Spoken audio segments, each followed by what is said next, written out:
I remember the exact moment I knew I was done. It was a Thursday night. Nothing dramatic, no yelling, no thrown plates, no sudden storm of rage. Just a quiet sentence, almost whispered, barely emphasized. She rolled her eyes like she was already tired of me and said, "My friends think you're just a temporary phase." And honestly, I don't blame them. Then she laughed. Laughed. Like it was nothing. Like it wasn't the kind of thing that cuts you down from the inside. Anyway, hi. I'm Theo, 29 years old. I work in marketing, brand development, mostly, and before all of this happened, I used to think I was a pretty steady guy. Practical, chill, maybe too forgiving, if I'm being honest. I wasn't someone who caused drama. I avoided it like it was a pothole in the middle of the freeway.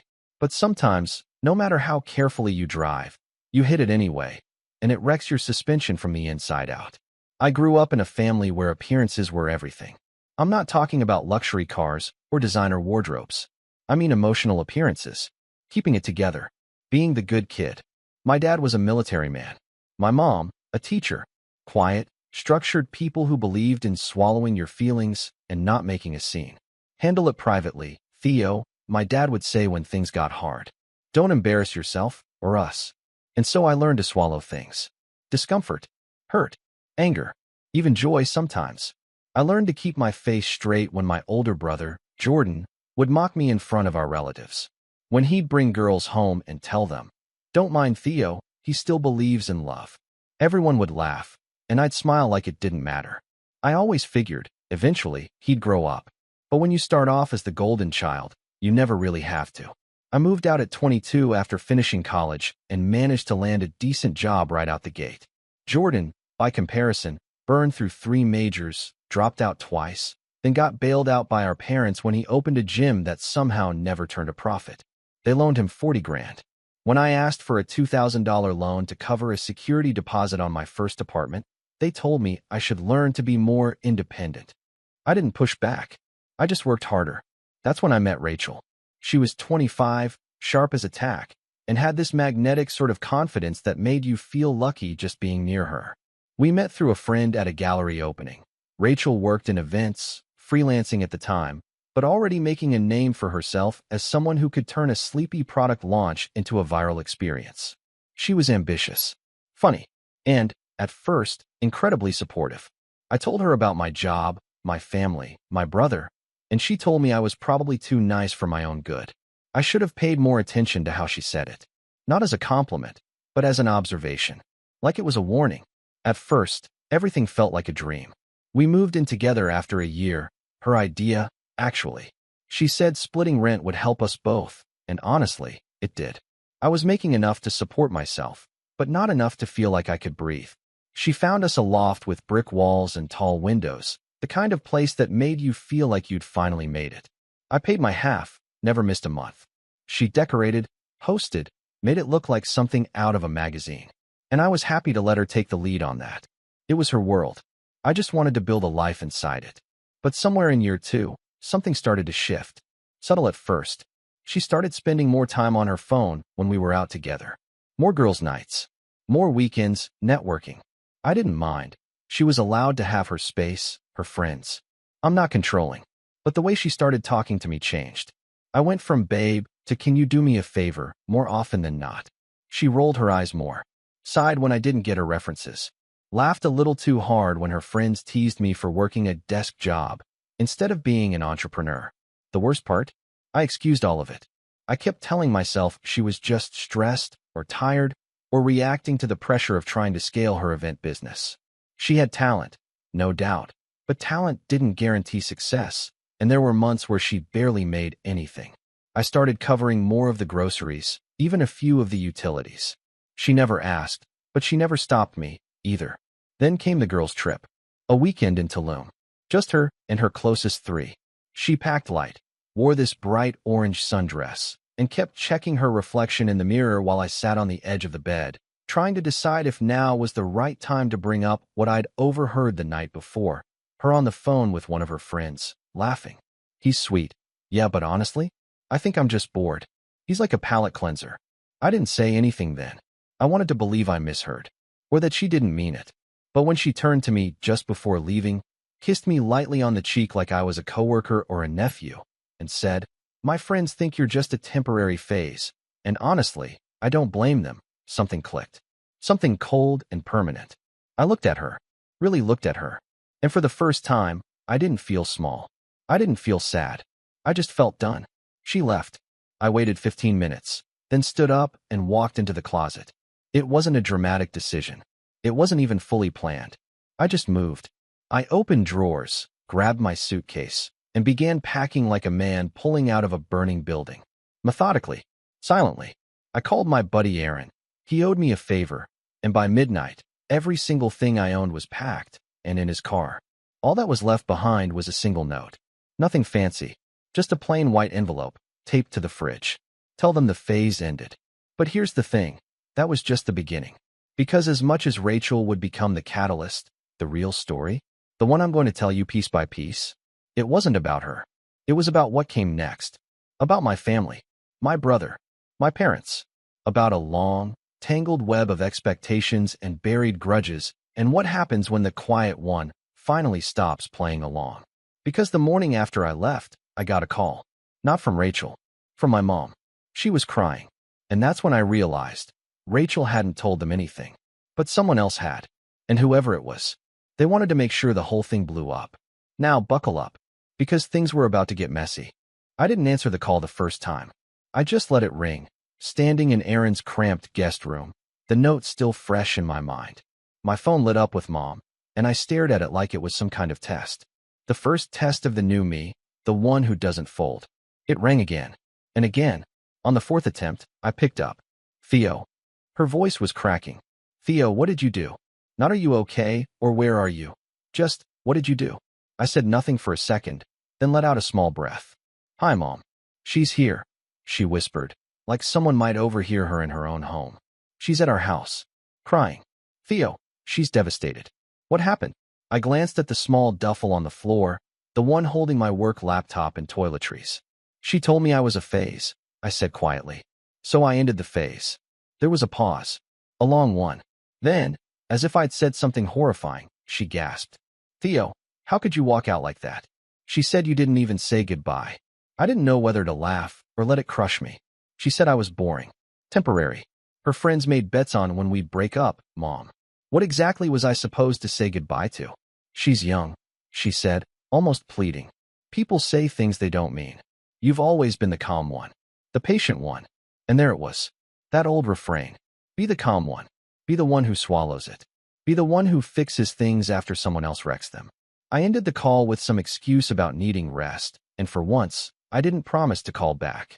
Aaron's place was small, really just a one-bedroom with a glorified closet of a den, but he gave me the bed and took the couch.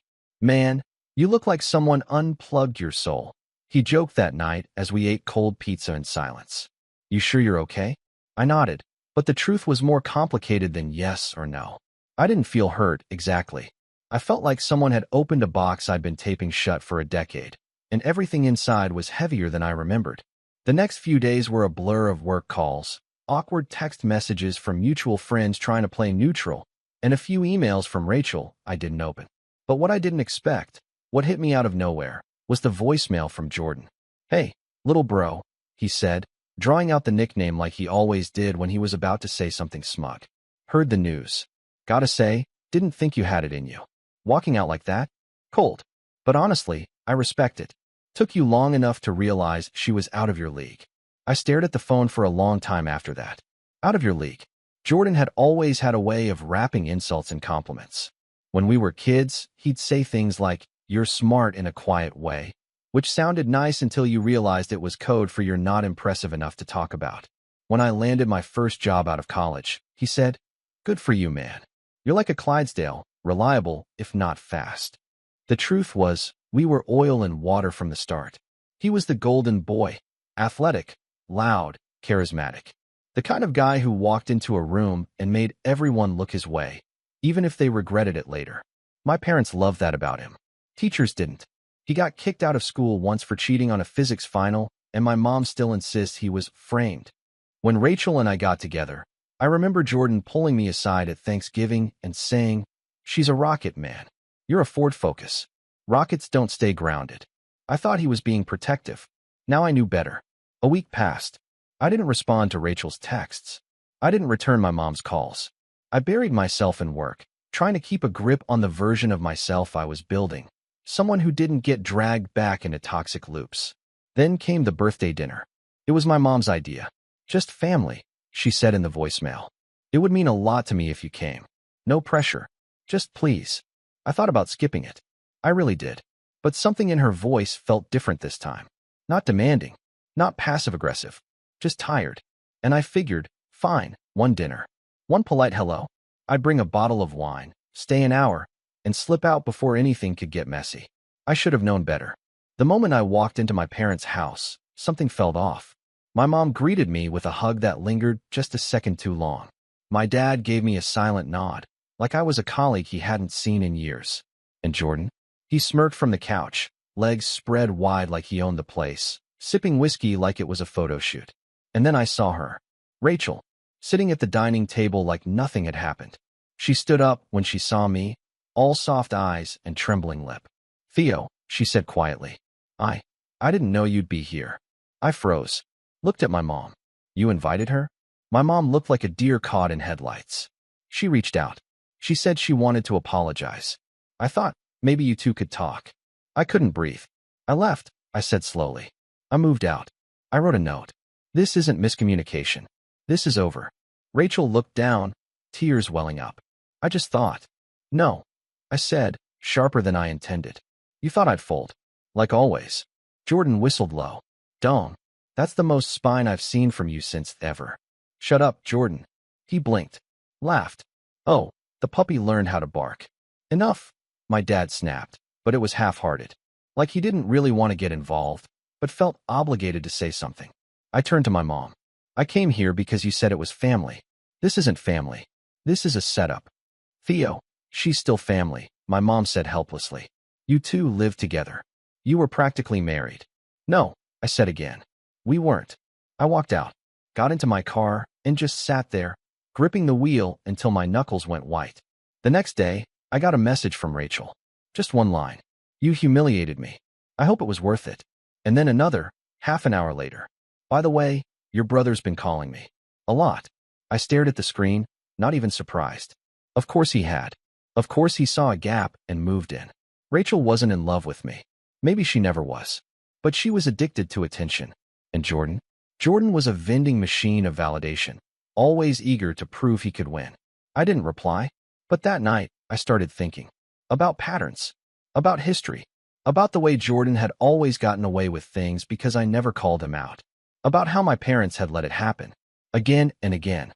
When we were kids, Jordan once borrowed my bike and wrecked it doing tricks down at the park. I was devastated. He got grounded for one day. My parents bought him a new one, so he wouldn't feel punished for being adventurous. I never got a replacement. In high school, he crashed my car on prom night. Said it was my fault for not hiding the spare key better. I walked to class for 3 months while he charmed his way out of paying for repairs. And now? Now he was circling my ex like a hawk, waiting to pick at whatever scraps he could turn into ego fuel. It was pathetic, but it was also familiar. Too familiar. And I started to wonder, not just about him, but about all the times I let people step on me because it was easier than standing up. Because being the good kid was safer than being the one who made waves. But I wasn't that kid anymore. And the moment I realized that, something inside me clicked. Not in a rage kind of way, in a planning kind of way. Because if Jordan wanted to play games, fine. I knew exactly how to beat him at his own. But not with yelling. Not with threats. No. I was going to dismantle him the way I'd built everything else in my life. Quietly, strategically, and with a smile on my face. Because here's the part Jordan never understood. I wasn't a phase. I was the storm coming after it, and I'd just started gathering clouds. If there's one thing I've learned about hitting rock bottom, it's that no one ever warns you about the quietness. You expect tears, shouting, a big dramatic collapse. But for me, it wasn't loud. It was waking up in Aaron's apartment on a Wednesday, staring at the ceiling with the kind of stillness that makes your thoughts echo. I wasn't crying. I wasn't even angry anymore. I just felt hollow. I'd been living out of a duffel bag for 2 weeks, rotating 3 button-downs for work and brushing my teeth next to a half-used can of Barbasol in someone else's bathroom. My toothbrush leaned against Aaron's in a red Solo cup.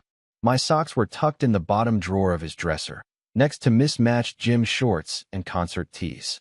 Every time I opened that drawer, it reminded me I didn't belong there. I was just borrowing space, temporarily tolerated, kind of like how I'd been treated my entire life. Rachel had stopped texting after the last message about Jordan. I hadn't responded, and I wasn't going to. I figured whatever petty alliance the two of them had formed was already fading. Neither of them had the patience or humility to keep it going once the novelty wore off. My parents, on the other hand, that was a different kind of silence. I didn't hear from them for 10 days. No calls, no texts, not even a vague, "hope you're doing okay," which, for my mom, was worse than a scolding. It was her version of an emotional timeout. She had this way of freezing people out until they came back crawling, and it worked more often than not. But I wasn't crawling anymore. Still, something about the quiet ate at me. So I drove by the old apartment one night, parked 2 blocks down, and just sat in my car for an hour, watching the light through the window flicker on and off. I wasn't sure what I expected. Maybe Rachel dancing with Jordan, maybe a replacement already moved in. But what I saw instead was her alone, sitting on the couch, scrolling her phone with that blank, bored expression she always wore when she was unsupervised. It didn't make me feel vindicated. It just made me feel free. I started walking more after that. Long walks around the city, no destination, just music in my ears and my phone on Do Not Disturb. I'd stop at cafes I'd never been to. I'd sit at the edge of fountains and watch tourists take photos, wondering what it must feel like to just exist without second-guessing every choice. One afternoon, I stumbled into a little bookstore tucked between a nail salon and a locksmith shop. It smelled like cedar and old paper. I hadn't read for pleasure in years, but something pulled me in. The guy behind the counter was wearing an oversized cardigan and sipping tea, and when I asked him what he recommended for someone trying to get out of his own head, he handed me a copy of The Obstacle is the Way and said, "Stoics don't flinch, man. They just keep moving." I read the whole thing in 3 nights. And then I read 5 more books. Self-discipline, boundaries, financial growth, emotional regulation, the kind of stuff I used to roll my eyes at. But now it felt like armor. That's when I started making lists. It sounds ridiculous, I know, but something about putting it all down, everything I'd neglected, everything I'd let slide, it gave me direction. I had 3 columns on my notepad. Things I let slide, things I want to build, things I will no longer tolerate. Under things I let slide, I wrote, letting Jordan mock me, taking on Rachel's bills, avoiding confrontation, saying yes when I wanted to say no, pretending to be okay when I wasn't. Under things I want to build, I wrote, my own apartment, a side business, real friendships, a healthy body, self-respect. And under things I will no longer tolerate, I didn't even need bullet points. I just wrote, being treated like a backup plan. It was the first time in years I felt like I had a grip on my own life. The next month was all about motion. I stayed late at work, volunteered for new accounts, and even pitched a campaign that landed us a small, edgy client in the tech space. My manager, Denise, pulled me aside after the meeting and said, "Where has this version of you been hiding?" "Just needed to wake up," I told her. And I meant it. With the extra hours, the bonus came quicker than expected. I put it all toward a new place, a 1-bedroom apartment near the park, smaller than the loft Rachel and I shared, but it was mine. No shared walls, no decorative pillows, no scent diffusers with fake names like Cloud Serenity. I painted one wall navy blue, got a couch I actually liked, hung up a framed print of a mountain range with the quote, "The man on top of the mountain didn't fall there." Aaron helped me move in and grinned the whole time. "You look like a man who just escaped prison," he said, handing me a beer on the first night. "Feels like it." I cut my hair shorter, cleaned up my diet, joined a gym and stuck to it, not out of revenge, but because I realized how good it felt to sweat out the anger instead of suppressing it. The trainer, a blunt guy named Max, had this habit of yelling motivational quotes mid-lift. Usually, I'd hate that. But once, during a particularly brutal set, he shouted, "Strength doesn't come from comfort," and something about it stuck. Because comfort was what had nearly ruined me. And the less I chased it, the stronger I felt. Socially, I started reconnecting with people I'd let drift. Old college friends. A few coworkers I used to keep at arm's length. I even reached out to Leah, an ex from years ago who I'd broken up with during my "I need to focus on work" phase. We met for coffee, She smiled when she saw me and said, "You look taller." I think I just stopped hunching. We talked for hours. No expectations. Just mutual curiosity. It felt easy. The kind of easy I never had with Rachel. With her, everything was a performance. A polished brand of affection that dissolved the second the cameras were off. But with Leah, I laughed without rehearsing at first. By month 3, I was thriving quietly. No Instagram posts. No grand declarations. Just slow, steady progress. But then, just as I was starting to feel truly free, Jordan reappeared. Not subtly. He called one afternoon while I was eating lunch at my desk. I let it go to voicemail, but curiosity got the better of me. His message was short. "Yo, we need to talk. It's about Rachel. Call me." I didn't. 3 hours later, he texted, "You might want to know what she's been saying about you." Still didn't answer. That night, Aaron sent me a screenshot. Rachel had posted a cryptic Instagram story, a blurry photo of a whiskey glass, candlelight, and what looked like Jordan's hand in the corner. Caption, "Some people upgrade. Others stay stuck." I stared at the photo for a long time. Not because it hurt, but because of how predictable it was. Rachel didn't love Jordan. She just needed someone to co-sign her version of the story. And Jordan? He'd never miss a chance to step into my shoes and pretend they fit better. But this time, I didn't care. I didn't throw my phone. I didn't text back. Instead, I walked to the gym, crushed a workout, came home, made pasta, and finished a chapter of a book on stoicism before falling asleep by 11. Growth, I realized, wasn't loud. It was quiet, consistent refusal. Refusal to go back. Refusal to explain myself to people committed to misunderstanding me. Refusal to make myself smaller just to keep the peace. And yet, something told me this wasn't over. Because people like Jordan, they can't stand it when you walk away without flinching. They need you to react, to fight, to break. And when you don't, they dig deeper, harder. And sure enough, a week later, I got an email at work. Subject line, "Just thought you should know." No sender name, no body, just an attachment. I hesitated, opened it, and what I saw made my blood go cold. It was a photo, a screenshot actually, of an invoice. An invoice billed to Theo Bennett, my full name, for an event planning consultation. The vendor? Rachel Evans Events. Date? 1 week after I moved out. Amount? $1,750. My name? My old address? My old credit card? Used without my permission. My first reaction wasn't rage. It was betrayal. Deep, tired betrayal. Because I'd seen this before. Jordan stealing my keys. Rachel maxing out my kindness. My parents turning a blind eye. And I realized, this wasn't just about an ex, or a bad breakup, or some jealousy between brothers. This was about a pattern. A long, toxic pattern that I had finally decided to break. And now they were testing me.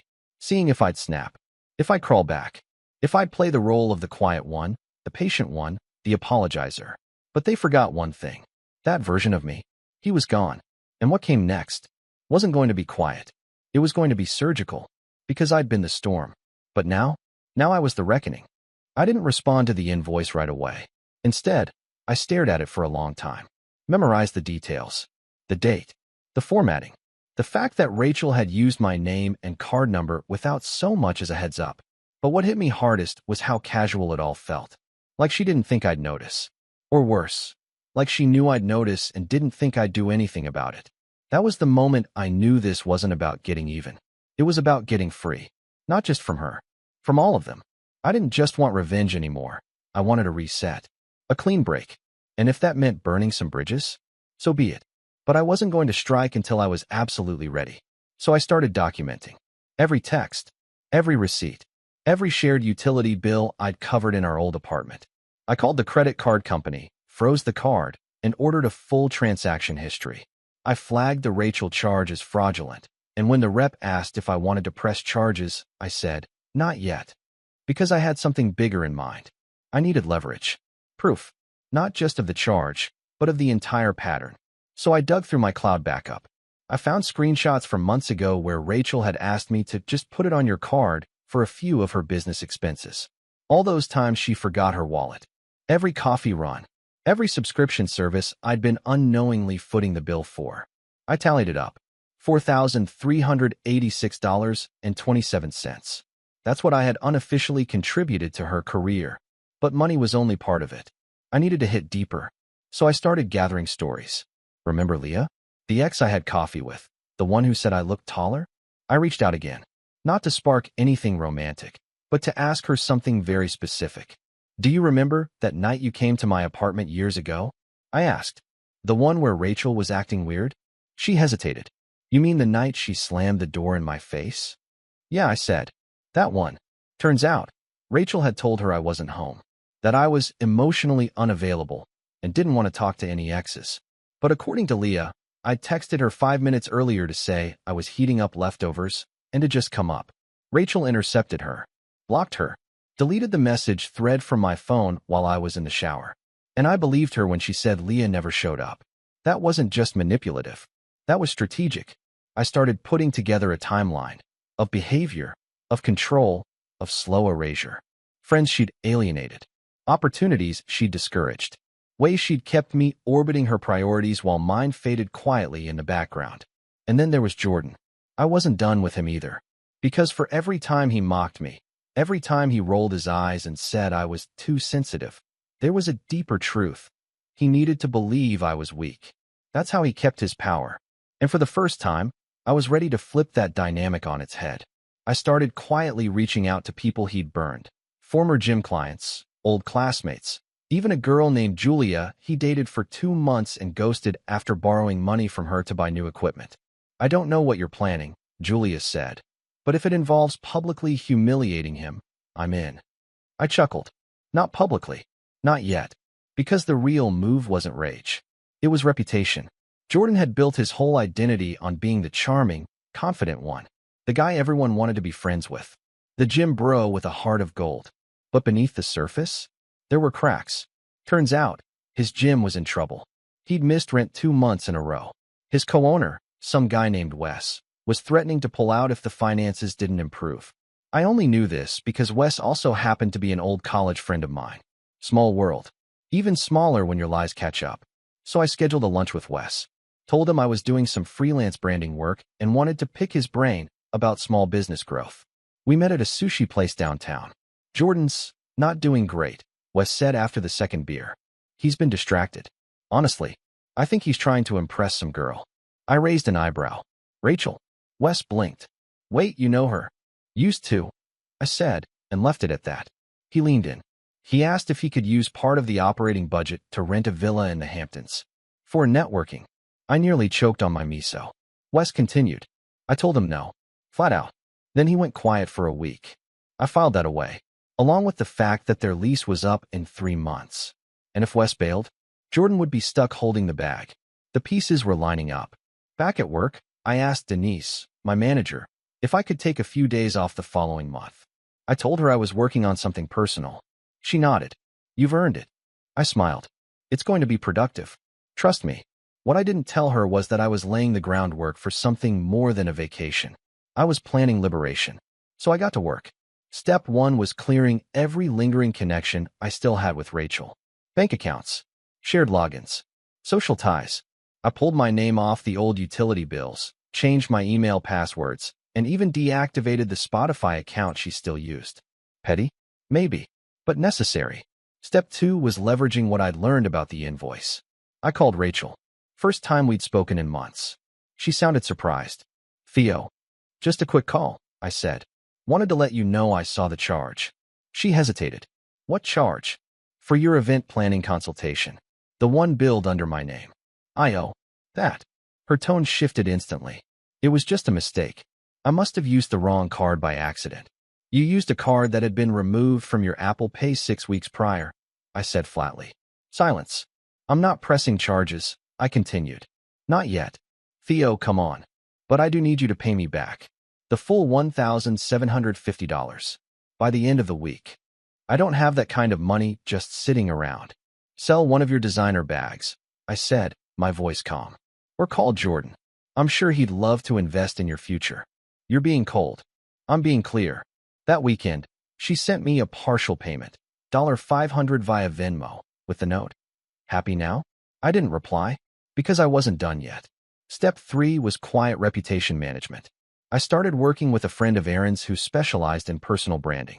We built a sleek one-page site for me, highlighting my work, my consulting projects, and a few side initiatives I'd started. I launched a newsletter, started putting myself out there, slowly, quietly, but with purpose. Within 2 weeks, I'd landed 2 freelance gigs on the side. Not much, but enough to start building momentum. Step 4. Gathering allies. I reached back out to Leah, to Julia, to Wes, and a few others who had crossed paths with Rachel or Jordan and walked away burned. We started compiling receipts, literal and emotional. Texts, DMs, emails, proof of manipulation, gaslighting, financial irresponsibility. Not to go public. Not yet, but to be ready. Because I wasn't planning some petty drama drop. I was planning a reckoning so calculated they wouldn't even know it was me until the last domino fell. I'd seen the way Rachel built her world, polished, curated, fake.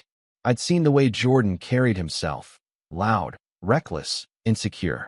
Both of them were living on credit. Emotional, social, and financial. And I was done being their safety net. So when the final piece clicked into place, when Wes called me on a Thursday night and said, "Jordan's planning to throw a launch party for a service we haven't even built yet, and he's fronting it with Rachel's company," I just smiled. Because now I had everything I needed. The venue, the budget, the timeline, the receipts, and 2 people so desperate to prove they were better off without me. They were about to invite the entire city to watch them implode. They didn't know I was coming. They didn't even know what I had planned. But I'd be there, smiling, watching, waiting for the moment everything they built on borrowed ego finally collapsed. It all came together on a warm Saturday night in early September. The launch party was held in a rooftop venue in Midtown, an overly ambitious choice for a fitness brand that hadn't turned a profit in months. White string lights hung overhead. An open bar glowed beneath a branded banner that read Pulse, reimagining the fitness space. Jordan's voice echoed off the glass walls as he welcomed guests, mic in hand, wearing a blazer 2 sizes too small, like he thought squeezing himself into it would somehow elevate his status. Rachel stood beside him in a satin dress that shimmered under the lights, fake smile locked in place. She was holding a champagne flute, eyes scanning the room, but she wasn't sipping, probably saving it for Instagram later, an empty glass for appearances. And me? I stood near the bar, tucked into a corner with a clear view of the stage, drink in hand, confidence in full swing. Nobody noticed me at first, which is exactly what I wanted. A month earlier, I'd gotten the invite through a mutual friend who thought I might want to squash the beef and support the brand. The irony nearly choked me. But I said yes. I said it politely. I even thanked him. Because I wasn't just going to attend. I was going to close the show. Let me rewind. Wes, Jordan's co-owner, was on his last nerve by this point. He'd seen the plans for the party and immediately called me. He's using Pulse money to pay Rachel for event coordination. I told him no, and he said it was already locked in. I don't know what to do. Let me help, I said. So we came up with a plan. First, we let Rachel work. We let her plan the event, book the caterers, the DJ, the signage. She spent weeks posting about it on her socials, hyping up her involvement with one of the fastest-growing fitness brands in the city. She dropped hints about a possible influencer partnership, even teased a brand ambassador role. Then, 1 week before the event, Wes filed a quiet motion with his lawyer to freeze all spending from Pulse's joint account, pending a formal audit. He cited mismanagement and breach of contract. The funds used to pay Rachel's invoice, flagged and blocked. She didn't find out until the day before the event. And Jordan? He was blindsided. He tried to cover it out of pocket, but he didn't have the liquidity. He maxed out 2 credit cards and begged one of his college buddies to front the rest. That buddy, Tommy, was one of the guys Jordan had bullied in high school and kept around for ego boosts. But Tommy wasn't stupid. He demanded a promissory note. In writing, Jordan signed it. Desperation makes people reckless. But the real twist? I had already secured the venue's original invoice through a favor from someone who worked their events team. And guess whose name Rachel had fraudulently used to sign off on the initial booking? Mine. Again, it wasn't even clever. She'd reused an old email address I'd forgotten to deactivate. It gave me all the proof I needed. So I timed it perfectly. 30 minutes into the party, while Jordan was mid-speech and Rachel was flashing smiles at local influencers posing in front of the Pulse backdrop, I stepped forward. Wes was with me. So was Julia. and Leah, standing quietly near the exit, phone ready in hand. I walked up to the venue manager and calmly handed him a folder. Inside, printed documentation of the fraudulent booking, credit card misuse, and a letter from my attorney notifying them that their contract had been executed under false pretenses, and that payment had been obstructed by a known identity theft complaint. Is this a legal matter? The manager asked, suddenly stiff. Not yet, I said. But it can be. Unless you shut it down now. The music stopped. The lights came on. Confused murmurs spread through the room like wildfire. Rachel rushed toward the bar, heels clacking like gunshots. Theo? What is going on? You'll find out, I said evenly. But not here. Jordan appeared behind her, face red. You think this is funny? I smiled. I think it's overdue. The manager announced that the event was being shut down due to a contractual issue. People started grabbing coats, downing last-minute drinks, taking awkward selfies as if to prove they'd been there. Rachel looked like she'd been slapped. Jordan looked like he wanted to swing. But he didn't, because Wes stepped forward and dropped the bomb. I'm dissolving the partnership, he said, loud enough for several guests to hear. You violated every agreement we had. I'm cutting ties. No, you're not, Jordan hissed. I already did, Wes said. Papers were signed this morning. Rachel turned to him. Wait, you said. I said nothing, Wes replied. You were never a client. You were a liability. Jordan's voice cracked. You can't do this in front of everyone. I wanted to do it in front of everyone, Wes said. You built your reputation on ego. Let's see how it survives reality. It was a bloodless execution, a slow unraveling of their carefully woven image. Rachel tried to salvage it. She posted a story later that night claiming the event ended early due to unforeseen noise ordinances. But too many people had seen the truth, and it only got worse from there. The promissory note Jordan gave Tommy? It was real. Tommy hired a collection agency after Jordan missed the first payment. His credit took a nosedive. The gym lease never renewed. Pulse officially closed 2 months later. Jordan tried to spin it as a rebrand, but the truth leaked out like oil from a cracked engine. And Rachel? Well, she made one last desperate play. She emailed me. A long message. Rambling. Defensive. And finally, begging. I was lost, she wrote. I didn't know how to separate work from life. I made mistakes, but you blindsided me. You embarrassed me. I thought you were better than that. I didn't reply, but I did forward the email to her newest client, who dropped her within a day. You see, when someone builds their life on illusion, the moment reality touches it, even slightly, it all comes crashing down. And all I had to do was show up with the truth. No shouting, no threats, just facts. And now I live in peace. I've moved to a new apartment across the city. Quiet neighborhood. Real friends. Wes and I still grab drinks sometimes. Leah and I stayed close, closer than expected, honestly, and we've been talking about starting something together. A creative agency, maybe. Nothing big, just something real.